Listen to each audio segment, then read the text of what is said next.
We're here to talk about variance. It's certainly not a concept that we came up with. Do you remember like what our first variant was?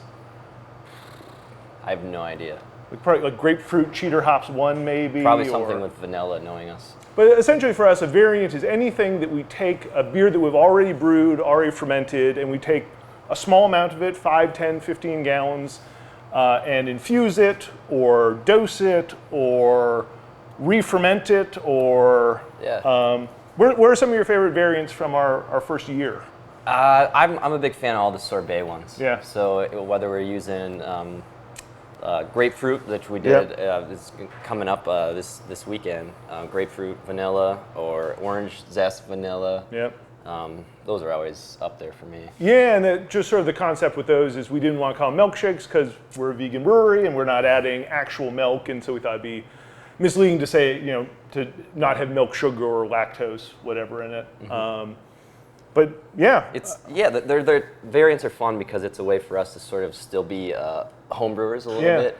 We're doing 300 gallons at a time, and this is a way for us to just do something kind of unique with 5.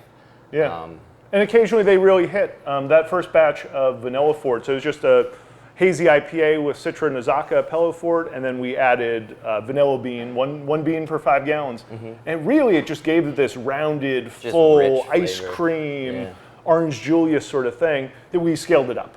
Yeah. And so sometimes you hit on something and it's great, and sometimes you put a bunch of expensive ingredients in it that even though it's a terrific beer, like to me the Mexican hot chocolate version of Boom Roasted with Amburana wood, South American cocoa nibs, vanilla beans, cinnamon, ancho, guadillo. Scale that one up. Yeah, it was about $80 worth of added ingredients for 15 gallons. It was delicious, but it might be something we do in a more economical way in the future. But it was fun to experiment with weird ingredients and whatnot.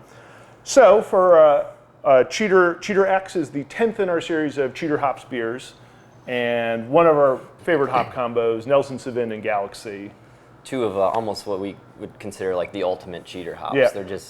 They're so dynamite on its own. And this batch, particularly the hops, just smelling from the bag. That 2019 Galaxy. Pretty outrageous. Yeah. And we got from Freestyle, the 2018 Nelson was dynamite. Yeah. And so do you want to talk about, we're sort of, maybe it's a little, I don't know if it's psychological experiment or marketing experiment on whether or not classy ingredients or let's call them more fun ingredients are the taster's choice of the moment. Well, a while back when I think we were on the first batch of Snip Snap, which is Galaxy Citra double IPA, I was dropping the cone. And I was like, this smells... Dropping the cone meaning to remove the hops and the yeast that have settled out. Yes, thank you. And as I was dropping the cone, I'm like, man, the brewery smells like a bowl of Trix. Like this is Trix Cereal with the rabbit, and are they just for kids or is that a different one? Well, it's definitely for adults. Okay. And so I always kind of had that in the back of my mind, like, what if we just kind of like added some Trix to a beer, and it's totally foolish, but it's kind of fun to do some things like that every once in a while. So.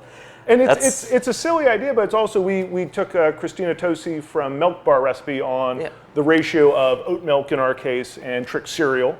Mm-hmm. Infused it for, is it just 20 minutes? Like 25 minutes. Yeah. Let it sit in its own keg during the infusion, and then jumped out of that keg into a serving keg just to get a cleaner, because oat milk itself can kind of settle a little bit. Yeah, and you can definitely see the color between these. We'll get into the other one.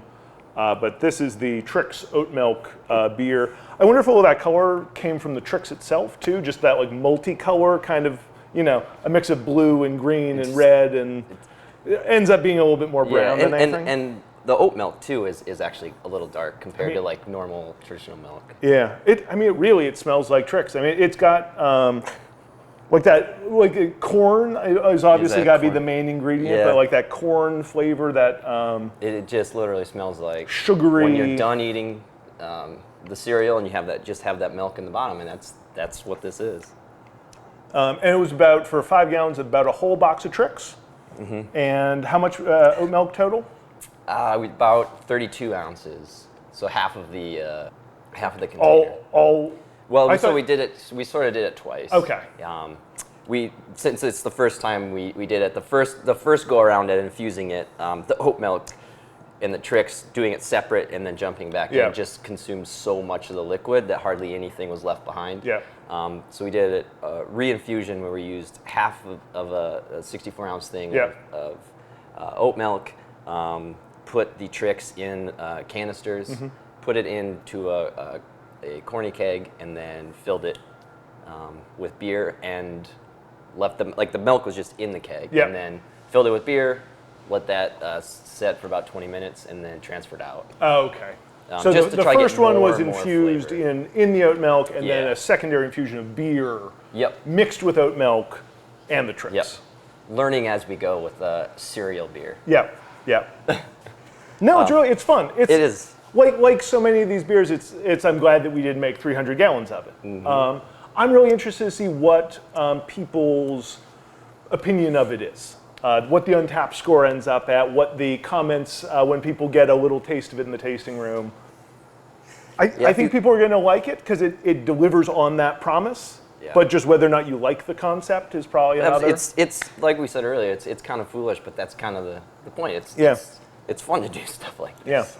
Yeah. And then sort of taking it the other side, let's say a classier idea. More like most of our variants. Yeah. And so the idea with this one is that a lot of people describe Galaxy as having passion fruit aromas, and a lot of people describe Nelson Sauvin as having gooseberry aroma. And so we scooped out some passion fruit and chopped up some Cape gooseberries and same sort of method. We just use these stainless micron screens that we just put them in and then drop them in a keg.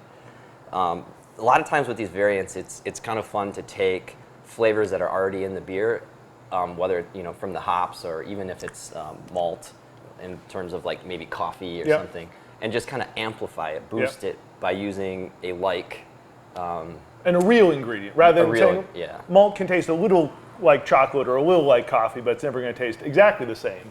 And so you can really, particularly for maybe the aroma of the fresh coffee or the cocoa. Right. In this case, it really just, the fruit just adds a brightness to it. Yeah. Just kind of makes the aromas pop. Yeah. How much mouthfeel do you think the oat milk added? A little bit rounder? To me, it's hard to tell because that cereal thing kind of, it is, it's a little bit more coating. Where this, it might just be the lower pH thanks to the fruit too.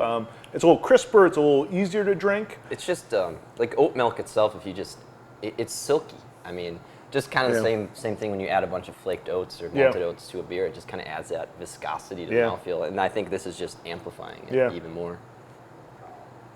Awesome. Yeah, so I mean, it's I'm not sure either of these ideas are going to be scaled up, but they are two fun things that we did. And we try every Thursday to have something new, unique, weird, unexpected on, and probably more than 100 variants between parties and weekly stuff in the last year, and we haven't run out of ideas yet.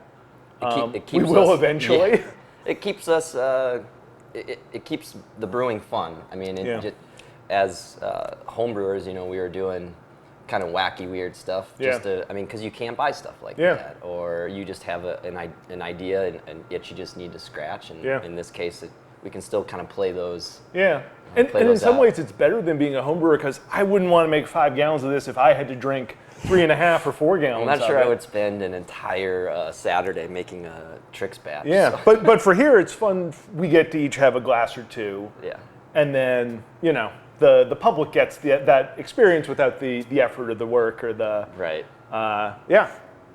So I'm sure we'll see you again in season 2/year 2 of Sapwood Cellars Brewery /YouTube channel. Cheers! We made it 1 year. Which one did you go for? Same one. Good. We picked the right one.